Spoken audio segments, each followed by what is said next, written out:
favor, where they were able to get the fastest LTA 2-0 record over Cloud9. But throughout the year, if we count up the individual games, it is even tied 3-3 for this year. So very excited to see how Cloud9 will bounce back with a lot of the extra prep time leading into this one. Yeah, absolutely. You know, I'm not going to read too much into that series. FlyQuest definitely dominated C9, but like you're saying, you know, in the positioning phase, it was C9 that won last split. It was C9 that won in the best of 3 as well. And first pick for the series going to be the Varus, not a massive surprise at all. And let's remember, too, the beginning of the last series that these two teams played, FlyQuest came in cooking. They were the ones where they early picked the Rumble, then they flexed the Rumble down to support, then they had the level 1 plan to get inspired ahead, and they were able to do that. So let's see. Some split push already opening up here. Ryze for split push and Pantheon for the global. Nice 1-2 from Cloud9. Absolutely, and I kind of want to track, you know, how FlyQuest is going to play around top lane, because there's a lot of talk about Thanatos versus Bwipo. Last time we had this series, I got to actually interview Bwipo before the series, and he was saying, basically, my whole job is just to neutralize Thanatos. He was seeing Thanatos as the only real win condition for Cloud9, so he said, you know what, my job is to just shut him down. And I mean, that's a similar story to what Licorice was talking about on the lounge, right? He's saying if C9 is going to win this, it's using Thanatos and it's shutting down the Bwipo win con since FlyQuest want to play around him. But let's see what we've got here as FlyQuest lock in that Cassiopeia for quad. This is a quad special, very often banned against him, and the Alistar for Busio. Exactly, and it does make me wonder, you know, is there a chance of flexing this away from the Cassio? Because it is not only a quad special, but it's also, you know, that old school counter pick into the Ryze. So you're giving someone his ultimate comfort champ who gets banned against him all the time, even though it's not meta,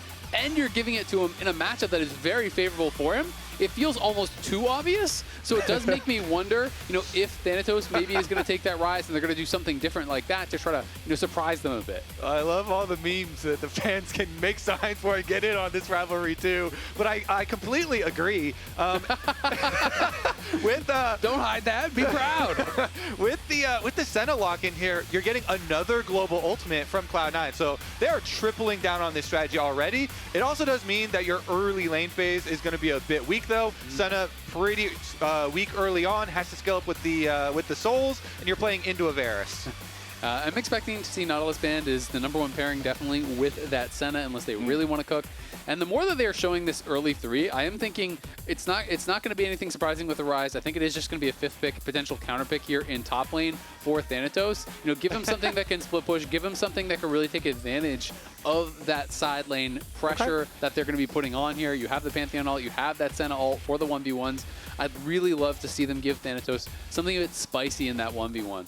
Well, we will go ahead and see some melee fighters taken off the table here with Renekton and Trundle removed by C9 in the second half of the ban phase. Rumble is the 4th ban for FlyQuest, and their final ban of this draft will be the Bard, focusing towards Vulcan on that one. Yeah, they're like, okay, so if Vulcan, who already is really good on Bard, also gets a roaming champ in a game where you 1, 2, 3 picked split push champs. Yorick. Okay, 1, 2, 3, 4 picked split push map wide play. Like Cloud9 are gonna make this map as wide as possible. I just think Yorick blind is always so risky. There's a lot of good answers into it. You know, even if you don't want to go something that's split pushy as well, like you obviously have things like Camille, like Fiora, like Aurelia, but Cho'Gath is great, Sion is great. There's a lot of really strong answers that it's kind of crazy to me to, you know, be putting all this emphasis towards split push, and then you're just going to blind Yorick for that.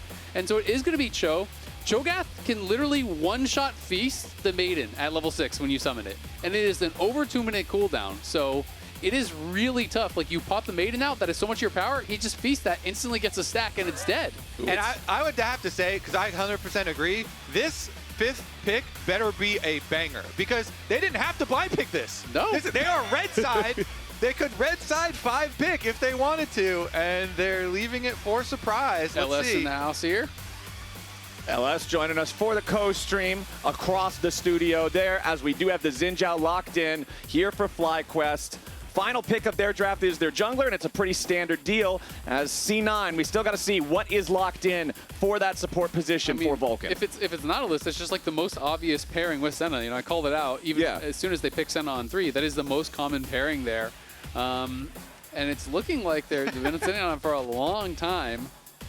Okay, so it's Rell, but nothing that's going to really like warp the game whatsoever. It's just an engaged champion, so I don't get why you blinded Yorick there at all, unless they were worried that Bwipo was going to blind it and take it away. But like, also, to make it even funnier, it's into an Alistar, which is usually the counter to Rell anyway, and so you're self. they'll never expect me to counterpick myself on 5. Am I self counterpicking myself on red 5 here in order to blind pick? Okay. Anyways, we'll see how it plays out, boys. I like FlyQuest draft way more. I feel like they're on blue side and they have counterpick in both the solo lanes and the support role. Okay, so what I'm picking up here is you guys are saying FlyQuest won the draft. I feel like FlyQuest hard won the draft. I mean, I do think that you obviously have a lot of power to play through side lanes, and you know the draft is not going to guarantee the win by any means. If Blaber can get these solo lanes ahead, then advantages in those 1v1s don't necessarily matter, and maybe you can really take over in the side lanes, get that pressure rolling. But I think if they don't get the pressure rolling early here for the Ryze or for that Yorick, I think they really are going to struggle later on into the game. Yeah, I will say the cohesive plan is very clearly for Cloud9. Split push. We are going to split push from that the fails. Split push some more. Yeah, from the first pick of the draft all the way through here. So they are going to hard commit to this, and we'll see. Especially like you're saying, if Blaber does get ahead, you know, Pantheon definitely can snowball. The point and click stun is very good for a lot of skirmishes, particularly towards the top side of the map, maybe. And then he gets to use his ultimate to move around. Maybe Cloud9 can draw this map out. And Cho'Gath is super easy to gank. This champion is so slow, has no dashes. It is very easy to gank. It is very easy to get that setup, you know, with the Yorick cage. So I do think there really are opportunities for them to try to punish Bwipo here early. And if you can put the Cho'Gath down early, this champion can become really worthless. He can just become food. But if you don't, he's going to sustain off the ghouls. He can kill them very easily with all his abilities being AoE. He just gets extra HP and mana back constantly from killing off these ghouls. He's going to be feasting the Maiden every time that thing is summoned up. Yeah. It's tough for Yorick. I mean, it's just the nature of Cho'Gath kind of being, he is very much a Season 1 type of champion, right? Yep. Like, if he doesn't have access to the wave, all of the sustain from the character completely disappears, and that 1v1 is not going to be super pleasant. So let's see what we get here at the start of things. Doesn't look like anybody's going to go for any crazy creative level 1s here.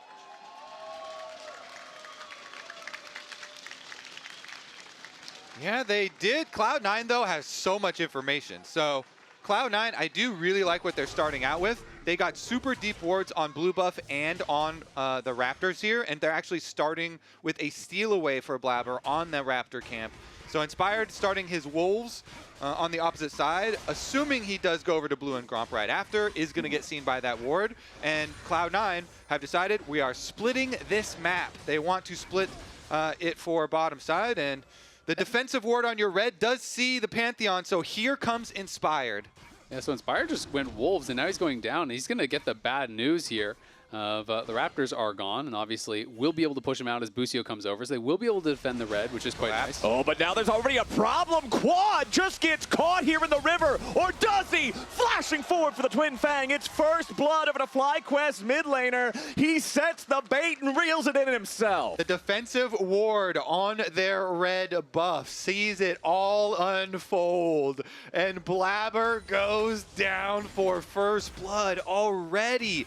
FlyQuest with an early lead in the game. I mean, it was looking dicey for a moment there for Busio, you know, rather for Quad, but Busio arrives with the heal, is able to keep him alive, give him that extra HP to be able to flash forward and finish off Blaber, and that is fantastic. Now he gets a super early tier off of that kill. Here he was spotted out one more time. Inspire just quickly moves over to intercept. In comes Quad, and this is where you're thinking, all right, well, he's going to get pincered by Loki. He could be in some trouble, but because Busio had the roam, he has the summoner heal. It's enough for Quad to stay alive and go in to finish him off. Yeah, and, you know, Blaber throws an extra couple autos into the Cassio instead of just straight booking it after stunning the Cassio. And so they do get that kill. Both flashes blown, so usually junglers will want revenge for stuff like that. Yep, that's what happens to me. Yeah, so Blaber, you know, if you're sitting in Blaber's shoes, gameplay. You're usually like, you know what? I'm going to go gank that Cassio. So this is actually predictions. We got predictions from 3 players from every single team in the league. You will note only one player outside of Cloud9 predicted Cloud9. It is Licorice. Obviously, Cloud9 members predicted themselves. But every other team, all 3 players, did predict FlyQuest to win. So very clearly from scrims, people heavily favoring them. I do think it's going to be a good series. I kind of have that feeling that's going to be a lot closer because it does feel like people are... The pendulum has swung too far the other way. People are underestimating Cloud9.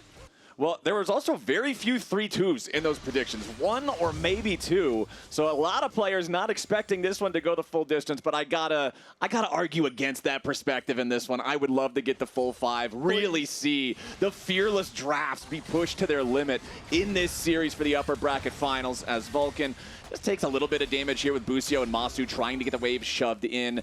Zven up to 11 stacks on the Senna, so everything pretty standard here. We'll check back in on that as the game goes forward at a couple of different breakpoints to see how well he's doing, because he is going to need to get strong. I mean, you can see this right here is one of the reasons that this is a pretty good matchup. You summon those ghouls, Bwipo healed off the ghouls, right? Like, you're just going to be able to sustain. Obviously, as you do scale up on the Yorick, it gets harder to kill those ghouls. It starts to take multiple hits. But because all of your damage is AoE, it's very easy to just kind of cleave it down. And is Emax kind of as expected now with some of these changes? Bwipo's just going to be going full tank. And is going to be level 6 here, you know, on the next wave after he TP's back. And that's where I'm interested to see, like, has Thanatos actually played this matchup? Does he realize that his maiden is literally one-shot if he summons it right at 6? Or is he going to hold on to it? Because sometimes players in these kind of matchups, you just don't actually use your maiden unless a gank comes or something like that to then be able to force the pressure. Plus, if you just don't summon your maiden for a long time and you just keep farming, is he just going to sit on his feast the whole time and not get feast stacks? You know, it can become this a little bit of a weird mind game. But if you haven't played the matchup and you don't know, you're going to summon that thing, and it's just going to get instantly eaten. And so far, pre-6, Thanatos has been doing quite well in the matchup, so we'll see if that does continue. Of course, after the early jungle skirmish, both junglers just back into the full clears right after all that action. And they both have their first recalls, but they will be slightly delayed for Blaber. Okay, so interestingly enough, I mean, no huge gold leads in this game. The biggest one actually being tied for Thanatos versus Bwipo up there in the top side, along with the support head-to-head, as once more it's Busio and Massu looking to trade with Vulcan and Zven, but not having a great time with that back and forth. And I will say it's pretty surprising that it's actually, you know, almost no gold lead for Quad in the mid lane. He did get that kill, but he did get chunked out, right? So it did mean he had to base after. Loki has really done well in that 1v1 as a result. And there you see it, and now you don't. So I don't think Thanatos is a knower, unfortunately. I do not think he has played this matchup because now you know. I've played a lot of Yorick, and I've played this matchup, and you don't think that it's going to work that way, and then you realize, huh. You summon it, and all of a sudden you're looking at the 2.5-minute cooldown on your maiden icon. Your ultimate tooltip just says, gives Cho'Gath 1 stack of Feast. It also makes me extra salty as a jungler because they turbo nerfed Smite. I used to be able to smite Tibbers and, you know, all the, you know, Yorick main and stuff like that. You're like, I want to do that. It would annihilate them. And now it's pitiful. Smite just barely does anything to them. All right, Inspired moving through his own jungle here. Level 5 on the Xin Zhao is slightly behind Blaber in terms of EXP, so Cloud9's jungler not being set too far behind there with that first death that he unfortunately incurred going for the early invade on the enemy red. Thanatos left to just try to farm up, and you've already talked about how everything in Cho'Gath's kit is AoE. It pretty much guarantees that unless Blaber or Loki is making their way up here to try to do something, it's so easy for Bwipo to have priority. Yeah, I mean, the matchup actually just gets worse for Yorick, and the fact that he early summoned and wasted the maiden like that means Feast is going to be back up immediately off cooldown, and he's just going to be able to continue feasting things off CD.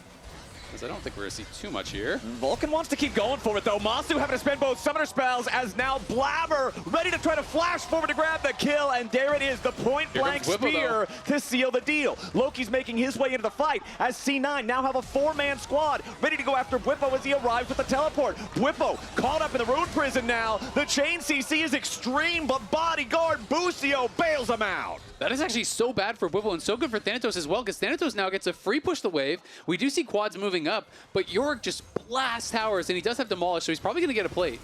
It's 2 of them moving up. See if they can actually force Thanatos' flash. All right, Quad's going to lead the way. Sidesteps out of the cage. Inspired, ready to back him up here. Thanatos just trying to walk it off. Inspired, saving the audacious charge. No way out of that miasma. A little bit more damage will do it, and Quad gets the kill. And there can go right over to the Grubs after this as well for Inspired. So 2 kills now onto the Cassiopeia. And this is one of Quad's signature picks, as we mentioned in Champion Select. So getting a little bit dicey there in the aftermath. Cloud9, though, good move on the bomb side of the map. You know, good proactive Pantheon ultimate down there for a gank.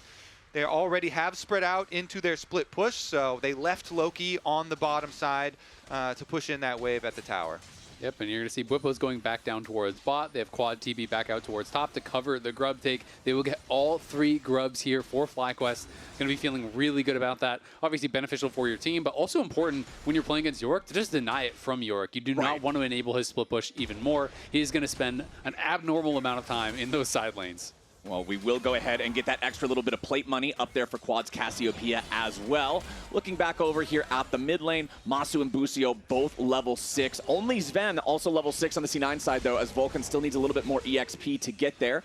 Bwipo unafraid of trading with Loki down here in this bottom side head-to-head, as the Rupture doesn't find the target, so pretty difficult for Bwipo to do anything else at that point. First Drake is still alive. No attention paid towards that one in the first 9.5 minutes. And one of the kind of easy tells on if the Cho'Gath thinks he's actually going to have any sort of pressure or, in the 1v1 is if he's holding his feast. And right now he's not using the feast on a minion. He is going to keep that cooldown up and available to potentially look for a fight. Ooh, Blaber finding Inspired here. The Zhao has secured the Scuttle Crab already, and now Inspired's ready to try to turn this back around. A nice Rupture coming in from Bwipo. Blaber throws up the shield. He's trying to escape in time. A little bit more damage is still required, and the Feat of Warfare is going to be claimed by FlyQuest. Now Bwipo, stuck in a 1v3, will end up being an even trade. Bwipo does get the kill, but just barely missed out on the feast stack. Took Blaber down to maybe 5% or even less health with that. So going to be a bit sad that he doesn't actually get that feast stack. Still going to be feeling pretty good about it, though. Yeah, because the ramifications are in the minion waves that happen afterwards, and the Ryze got to push bottom after the skirmish, but here's another look at how it actually happened, them going super far in on it. Blaber then puts up the shield for Pantheon. Bwipo holds his feast till it is off, tries to go for it, but just barely didn't have enough. Then he can finish it off with an auto, though, and it is a 1-4-1. Ooh, Massu in some trouble as he gets caught up in Zven's lockdown. Blaber's there to back him up, and it's an easy pick for C9 to make it a 3-3 game. That's Blaber's ult. As soon as it came back up, it was up before the cleanse, before the flash that he forced last time onto Massu, so just goes right for him and is able to get that first kill, and now a second just repeating onto Massu. And getting a dragon is quite huge for them. Here's a look at the replay in the picture-in-picture and how it just happened. Nice little slow there from Zven to start it out. And they're able to lock him down. Let's take another look, though. Bwipo back up with the Maiden, and the Maiden says goodbye. That Maiden is just lunch, man. It's one of the dangers because Bwipo was the first player in the LTA to popularize Yorick after the reword. He was one of the first players to put a lot of time into it. And then you pick it versus him, he's got the knowledge of the counter picks to use against you. And it's weird because I feel like people at first just weren't putting enough priority on the Yorick, but blind picking it, I feel like people are getting baited by playing against just the normal meta champs in scrims, because I think Yorick is really good against some of the most common champions in pro, but it does have a lot of counters, so it's surprising to me to see that it is now just getting blinded.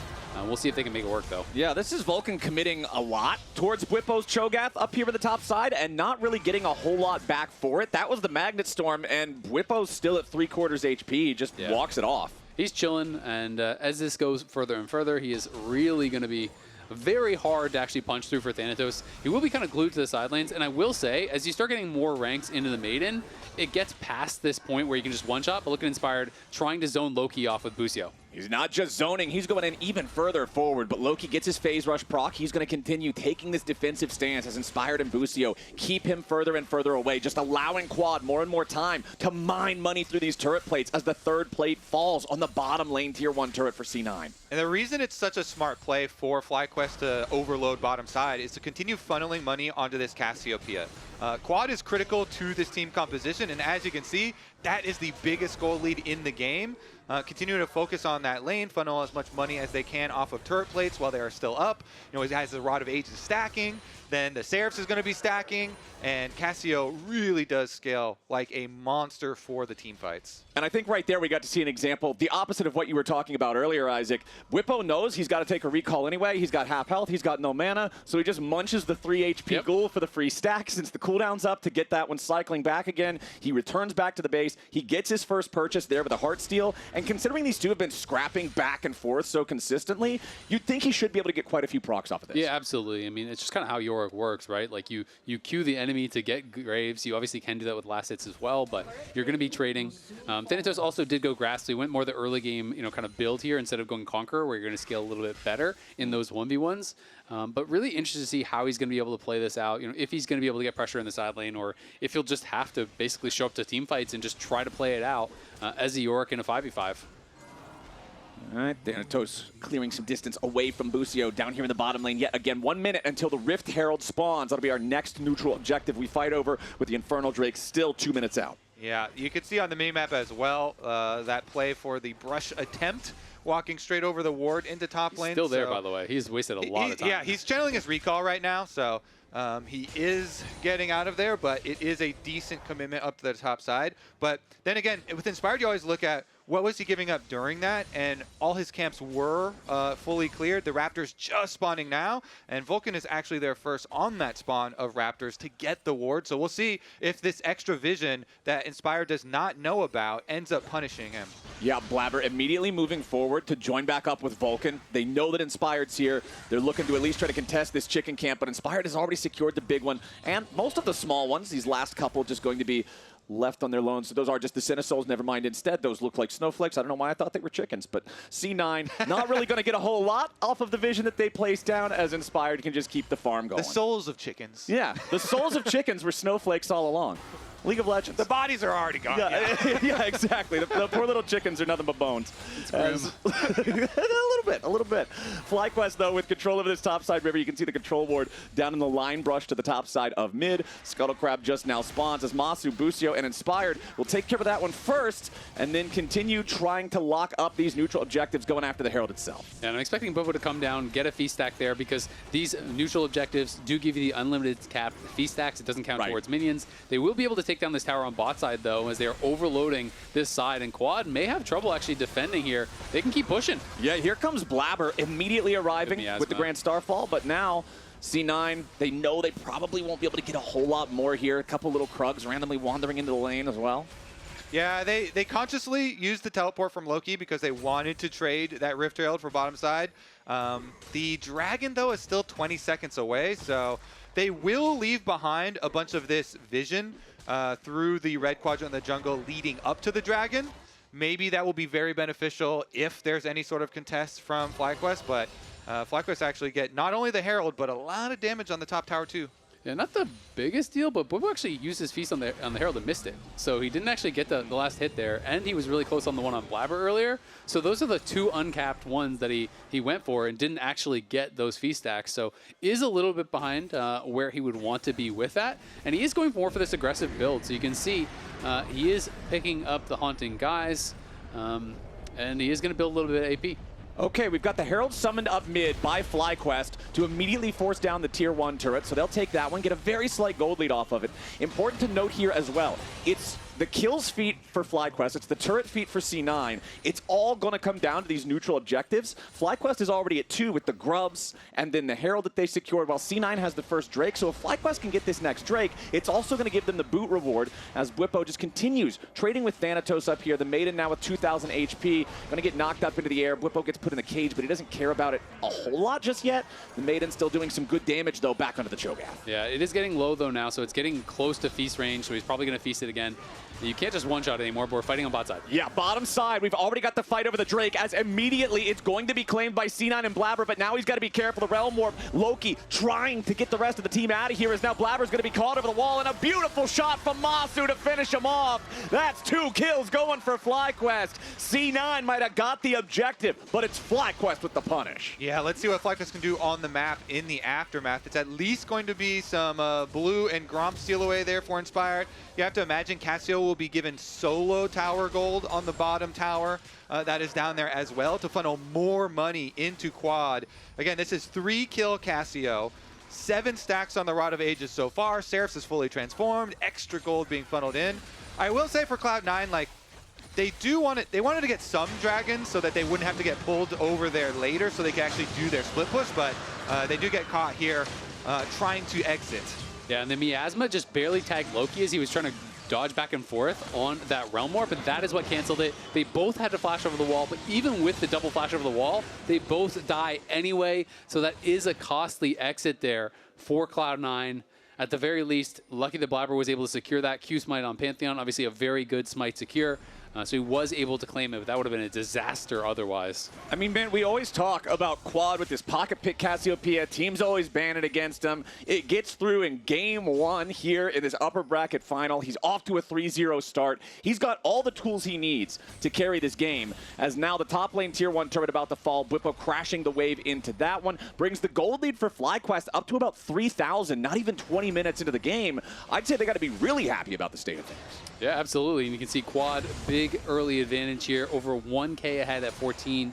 Really looking good on this Cassio. And Riftmaker second, I touched on that for Bwipo. He is going more of kind of that aggressive build, that dueling build. He does like to do this a lot on a lot of tanks he plays. Obviously on Sign, you always see him going for Titanic and for Overload's Bloodmail and Sterix rather than the pure tank. He wants to be able to put out some threat. This does allow you to do that, has that little bit of extra threat. If you're just trying to ignore this guy and fight past him to get in onto Quad, you can definitely punish someone when you go a bit more of these kind of AP bruisery builds. See how well that works out for him, as there probably is going to be another bigger fight coming up here soon. We do have the Otacon spawning in less than 30 seconds. Meanwhile, the Dragon going to spawn in about 2.5 minutes here. So if nobody has the confidence to go after the Otacon, considering both teams are now at 2 neutral objectives each, I do expect this next Dragon to be a guaranteed battlefield. Big thing, too, for Cloud9 is they're the team that wants to try and play open map with Realm warps and Pantheon ults and, split pushing. Yeah. However, they're the team that's down in outer turrets because of the success of FlyQuest with this gold lead you're talking about early on. So it has become a little bit of a difficult situation. That being said, if they can even up those turrets, like there is a decent amount of standing gold in those towers. They're just starting Otacon. That will cut down on it very quickly. But Bwipo will start it out himself, and you still have Thanatos on the top side. Although for this, they're going to go. Yeah, Cassiopeia is very fast at taking neutral objectives because of the high DPS nature of her kit. So Quad and Bwipo, they've already got this down to about half HP. C9 not moving towards it. Busio still just hanging out over the wall in case somebody tries to approach from the Tri-Brush. Yeah, this one's already done. They want to give the feast over to Bwipo, and it looks like he secures that one. Thornbound Otacon goes FlyQuest's way alongside the boot reward, not even 21 minutes into the game. Yeah, and you definitely... you agree with that call, right, for Cloud9. You don't want to actually fight right now. The Cassio had the tick over with the 10 for the extra level on the Rod of Ages. Plus, after getting the Otacon with all the extra experience of the flowers, got up to a 2-level lead here. It is level 15 for him over Loki. So definitely would be dangerous, like walking into a small corridor versus a team that is better set up for team fighting. You can see these are the average Senna stacks at 14 at 20. So we just passed the 20-minute mark. We're at 21 now, and Zven has 61, where the average at 20 is 72 stacks. So a bit behind the curve as far as that goes. Hasn't really been involved in a lot of scrapping. He's mostly just been kind of catching waves, which means he is not getting an incredible amount of souls. But this game does feel like it is heading along. And because Cloud9 got 2 early dragons, that's likely to extend it if they want to turtle up. Right. It'll take a long time for Soul and Elder and all this stuff to be able to be out there. So he has a lot of time to continue getting those souls, and we have seen a number of Senna games where it just gets to a certain point where they're hitting 120, 140 stacks, and they're on the other side of your screen, and they are killing you. Yeah, and that the real test of this game is going to be how the mid game goes and how Cloud9 can spread it out and use a lot of their range. They were able to, of course, take the top side tower, so now at least both the side lanes are open for play for them. Mid lane for FlyQuest, though, they've done a good job of defending that one, so they still have that defense. But now we get to start to see the fun stuff that Cloud9 had in mind with their draft, where it is trailing split push from Loki here on the Ryze with his Realm Warp ready. And once you hit 16, especially for the Yorick, the Maiden just has so much health that then it actually becomes really annoying to actually kill it off as the Cho'Gath. You have to really work it down before you can feast it. Yes, your feast damage goes up, but it doesn't scale nearly as much as the Maiden's health does. All right, important to note, you talked about the Rod of Ages for Quad's Cassiopeia proccing, giving that extra level. He is more than 2 full levels ahead of Loki in terms of EXP, has now inspired, has stepped into the enemy jungle, takes a little bit of damage. Blaber with a nice secure there onto the blue buff, but now he's in danger himself. Bwipo ready to join up here in the fight as Vulcan tries to go for an engage, but Inspired doing a good job staying alive there with the ulti. Quad with the flash back over the wall, but Quad is shut down. Big movement there for C9, but FlyQuest are not yet finished. They're going in after Zven. Inspired, but the wind becomes lightning. But a nice shutdown back over to Loki as he picks up the kill onto Bwipo's Cho'Gath. Now FlyQuest have to try to exfiltrate the hot zone and do it without losing anybody else. C9 trying to cut him off. Thanatos gets another heal from Zven. Massu, Inspired, and Busio, or just Massu and Busio trying to walk out through the bottom lane now as Inspired is grabbing himself a Gromp. Blaber rejoins with a Grand Starfall. It's a 4v2. FlyQuest turn away. This one's about to get ugly. Massu wants to bring somebody with him. He flashes back out. Blaber stays alive. A double kill for Zven. Senna. C9 take the lead. That was so well played by Cloud9 on multiple levels. So the early skirmish does look like there's going to be a big wombo from FlyQuest, but then they have really, really good kiting here back towards the pit. Teleport comes in from Bwipo, so he tries to move over from the other side. Then they get this big amount of pressure onto Quad, forcing his flash, and Blaber actually taking him down. Here's where it got dicey though, because Zven had to kite for his life on the top side. You see these three people, he flashes away, he's able to slow Inspired. All the while, Loki that left him with the Realm Warp got to circle back around, get the kill onto Bwipo, and then buy time for Blaber's ult to rejoin. And honestly, I just think such a big mistake in this fight was Bwipo just taking this extended 1v1 against Thanatos that he was losing. Like, he spent the entire fight just autoing Thanatos in a losing fight instead of joining with the rest of his team. I think his thought process was he's just marking them and his team would win the 4v4 without him, but it is not what happened. He gives up his flash, he gives up his life for free on the other side, but he could have just guaranteed some kills with the feast. FlyQuest thought they had it all figured out, but C9 play the fight like absolute cinema. Problem is, Blaber's got to try to get away now from Bwipo. If you want to watch some cinema, reminder that you can also join a Regal watch party when finals come around to enjoy the show with some other like-minded fans. Maybe get some free stuff the same way C9 got some free bags of gold when FlyQuest walked into the jungle. And we said, this is going to be the exciting part of this game, where the two strategies really get to clash. And because Cloud9, like we were pointing out, got those early dragons, they don't have to be drawn to a certain point of the map by FlyQuest. So we really get to see if they can flex their mobility here. But very important, keep that vision on the Baron. Both teams actually do have very decent Baron damage, especially the team with the Cassiopeia. So always have to keep your positioning on the map as well as your vision of the Baron in mind. Cho'Gath, of course, lending that feast just makes smite securing super duper duper duper easy. Super duper duper duper. 3 dupers on that super.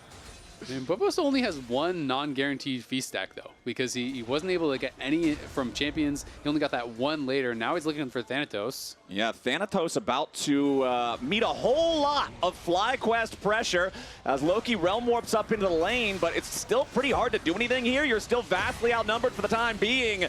Zven's ulti is not nearly enough to save Thanatos. Bwipo loses half HP in the fight, but that doesn't matter too much. 45 seconds with the C9 top laner dead. Yeah, they do actually get that kill again. Not able to get the feast stack, unfortunately. At first, oh, they're just going to start this. They're just going to start the Baron right now. Okay, C9 on the approach. They got themselves in a 4v5. They've got to try to stop FlyQuest from being able to secure this objective. Right now, Inspired and Quad just two-manning the DPS as Massu and Busio try to interfere on the C9 approach. Busio immediately jumping in for the headbutt pulverize onto Blaber. Quad moves up to throw the miasma down, and Blaber's out of the picture. Enemy jungler taken care of. FlyQuest never even dropped aggro on the Baron. They're going right back into the pit to finish what they started. It's Baron for Fly, 27 minutes in. And it's all because they got that super easy pick onto one of the Cloud9 split pushers. Thanatos was up here pushing on this side of the map, but they had no pressure in the other lanes.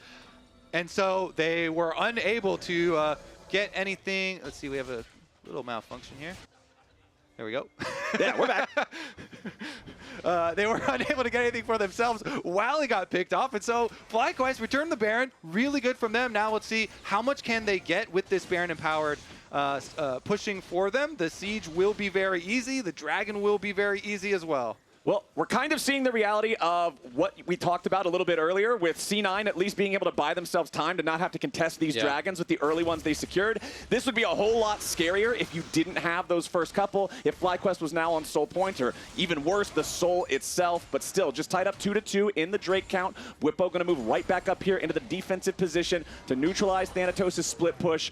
You've got a 3-man squad of the bot lane duo plus jungler there in the mid lane for Fly, while Quad is also moving to join up with everybody else. No real strong pushes in any one direction, though. Yeah, not at all. They haven't really been able to get too much pressure going. It seems like it was just they're going to take the gold from the Red Bull Baron. They're going to see what they can get with it, but not really aggressively committing to anything. Inspire was still just doing his camps. Now it looks like they want to move forward here a little bit, get some vision on the top side, and I think they want to bounce between the mid lane and the top lane tier 2, try to take at least one, if not both of those, and they've cleared out so much of this vision now in the C9 jungle that this top lane tier 2 is going to be very difficult to defend. This one looks like it's pretty much guaranteed to go down, and it's going to be a nice injection of gold. Yeah, I don't think Thanatos or the Maiden or the Ghouls or anybody is walking up to save that one, as Busio is launched by the Blast Cone further forward to see if maybe there's a wraparound angle to go ahead and assist Bwipo, but now Busio has already lost almost all of his life. The Senna ulti flies out. Busio survives and does not spend the Unbreakable Will to do it. Meanwhile, bottom lane, Loki was pushing the whole time. He claims a tier 2. Now, FlyQuest is going to trade 1-for-1 on those as they take one in mid lane. Ultimately ends up being a 2-for-1 alongside that tier 2 top that got claimed, but C9 at least fighting back, trading something for what FlyQuest is bringing. Yeah, they have to stick to their strategy. They are fully all in on this, and it works out quite nicely, given the situation that they were in. To be able to get a tier 2 down there is a bunch of gold for Loki, for the Ryze here, so that's going to be important because you see he's got double needlessly large rods in inventory, and since he has not broken the arm guard yet, he can use both of those to make a death cap. Does not need to upgrade to the Zhonyas just now. You can see Quad already level 18 now, so no more room for him to grow. And he does have the components of the Zhonyas, but he can do the same thing that you're talking about for Loki. You know, if he doesn't actually have to use that Seekers, he can just go towards the death cap, get that Zhonyas later on. Of course, one of the nice things about Cassio, it's rare that you get to these super late games, but you can go, 6 true items because you don't need boots. So it is always beneficial if you have a super late game on Cassio because you don't have to give up move speed to actually go for a true 6-item build. Well, the Baron has now expired. 2.5 minutes until the next one's alive. About the exact same timer, almost there on the Drake as well. We'll see how that ends up shaking out once we get a little further along. You can see 3-item power spikes coming along up here in the top side as Bwipo now has the Unending Despair next to that Riftmaker and Heartsteel from earlier. 3 fully completed items for Massu's Varus as well. But the same thing for Zven's Senna, which is now also up to 90 stacks. Yeah, that thing's going to keep on scaling. And Cloud9, since they do have so much threat of picks with the Realm Warp, with the Pantheon Ultimate Heal, Ultimate available, it's going to be very interesting how they play the next 5 minutes of this game. If they can continue to extend it, continue to get more souls there for Zven, and get that range to an untenable situation, people have become very accustomed to what Senna looks like now with the soul generation buffs that were given to her in the late game. 26-15 in regards to the flower petals as well. Honestly, that's not as much of a gap as I might expect, considering the fact that FlyQuest claimed the Otacon so super early. Cloud9 have at least been able to keep that relatively close overall. 2,000 gold lead for Fly feels pretty good, but again, it's less than the highest gold lead that they had in the game more than 10 minutes ago. Yeah. So C9 hasn't really allowed themselves to be bled out further. I don't think the gold lead is super relevant, but at the same time, obviously, we do have this super tanky front line for Bwipo here. He hits level 18 now. He does have 2 Mountain Dragons. If they're allowed to continue stacking towards Soul, like if you get a 4 Mountain Dragon Soul with a Cho'Gath in the front line, it is going to be so hard to actually punch through this guy. I keep harping on it, but he is very behind the curve as far as his fee stacks as well. So you would expect him to have, a number of extra fee stacks, even just from neutrals, not even from kills. And that does mean it's harder to get every subsequent one because you're missing the health, you're missing the extra damage. And the thing about the front line is very critical because they also have Guardian Angel on the Zhao. That plus the ultimate buys a lot of time, plus then the Alistar ultimate. So here we go. We got the zoom in. Okay. On the big Cho. He only has 1 non-guaranteed. The one epic was the Rift Herald, I believe he got. Yeah. He hasn't gotten a single one off of the champions.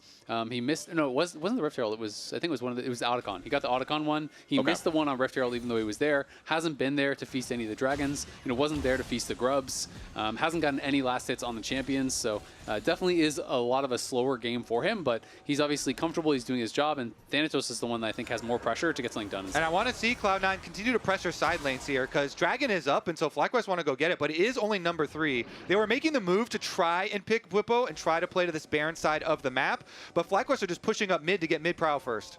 Okay, Busio going to clear out some vision here. Blaber and Loki are lying in wait, ready to back up Thanatos if they need to. C9 has to have it in their minds how the last Baron went over to FlyQuest with Thanatos getting picked. Quad is just going to solo the Dragon. They spot everyone over here. They know that they can't do Baron in their face, so Quad just goes down. They have vision of everything. He'll be able to grab this Dragon uncontested, and it should be Fly moving to Soul Point here. Triple Mountain Dragon is going to make them so incredibly tanky. And as Quad gets it low, Inspired is going to make his way over just in case there's no chance for Blaber to do a crazy entry into the pit like what you're seeing right there. Blaber makes his way over as Inspired and Quad are ready to fight back. Busio and Massu off to the side of the fight as Bwipo is ready to teleport in right on top of everybody else. Tons of damage here to Vulcan as Massu is firing straight through his heart. Blaber's already down to the snake bite venom. FlyQuest have already claimed 2. Loki's trying to run away. He has to flash just to not be caught as the 3rd casualty. FlyQuest will take the objective, they will take the gifted kills, and they will take their leave as they head over to Baron. Yeah, they can go and start that thing up, and you still have a very dangerous turn. Blaber's down, so no smite steal. It would have to be a miracle steal if Cloud9 wanted to say anything about this. I have to say, though, that play, really, really good. Wait a second. Okay, Bwipo might have walked into some trouble because Loki's ready to TP in and join Thanatos here for the 2v1 against the FlyQuest top laner. But now Bwipo's got a little bit of backup as well. Quad makes his way down to the fight with his own TP to try to keep Bwipo alive. Now he's got the miasma out. Thanatos trying to catch up. Zven looking for the damage, but Bwipo stays alive. Saving Private Bwipo is the name of the movie, and Quad is the star actor. A double kill for the FlyQuest mid laner, and Busio is ready to line it up for number 3. Bwipo gets his shield and walks right back away. Quad grabs another one, and FlyQuest just dance around him. In Bwipo's time of need, Quad is there on his signature pick. That Fed Cassio comes up huge with the teleport. He defends his teammate, and FlyQuest with the Baron are going to take C9 buildings. Yeah, Quad is already up over 3K. I mean, Loki TP'd in way earlier, but anything you could do, I can do better. Quad shows up. Even with the Senna there, it just didn't even matter. They're cracking the base, and there's still some time on these death timers here. They could potentially just go to try to end it. Yeah, it's 5 seconds on Thanatos, 10 on Loki, 15 on Zven. They're going to go for double inhib at least. They've still got the Baron for another 2 minutes almost. FlyQuest continuing their push, continuing their pressure. The waves will be forced down. They've got 2 waves ready to crash into the Nexus turrets at the same time. A ton of damage onto that first Nexus turret already killed as the Vulcan goes in for a big 2-man Magnet Storm. They need more damage to kill Quad. Blaber makes his way towards the FlyQuest mid laner, but where is the damage? Where is the threat? Quad with a flash away to stay alive as Inspired kills Zven in a 1v2 with the backline at the same time. He's got the Guardian Angel. He will resurrect as Massu goes on a killing spree and Loki goes down. C9 melts as FlyQuest have made their way onto the Nexus itself. They will take game 1 of this series. Well played to FlyQuest there. Quad, the big star in this one, got fed early and showed us just why that Cassio is so frequently banned against him. Really huge stuff from FlyQuest. Like the positioning on the map versus a team that did have more globals, did have more mobility than them too. The ability to get that key pick onto the split pushing Yorick, turn that into a Baron, everybody defending at Dragon as well. Very, very good responses from them. Cohesive look from FlyQuest in game number 1. It was close for a good long while. I mean, Cloud9 even had that, what looked like may have been a comeback fight in their own jungle where they punished FlyQuest, but Fly's coordination, the pick on Thanatos that led to the first Baron, it felt like they just had it figured out as the game went on. They seemed to be the team that knows how to play their strategies better, more effectively, and they earned themselves their first win in this best of 5. Now we're going to head on over to the LTA Lounge to break that one down.